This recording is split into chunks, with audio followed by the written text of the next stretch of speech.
BBAI stock analysis and price prediction for 2nd of July and onward. Is BigBear.ai stock a buy? I'm going to be breaking all of it down in this brief short 1 minute video.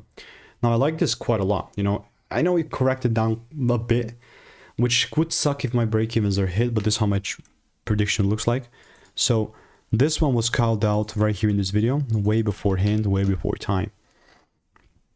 There you go, it was 7:09 at the time, 6 days ago, 15th of July, the vertical line. And since then, almost, they just tickled my top, my TP, take profit, and went down. And I didn't hit, I didn't hit TP, which is fine. I'm sticking to my edge, because I know if I stick to my edge that I've refined over 5 years, I'll be okay. And it hits if break-evens are hit, and then just zero, I don't lose, I don't win. But yeah, it's been this solid freaking 4 longs that I've been taking, 3 in a row wins. Then this one, we will see what the outcome is. I think that I got even like a break even in between as well. Now, if you've been watching these videos, you're just nodding your head when I say this. Like, I have a lot of receipts on BBAI.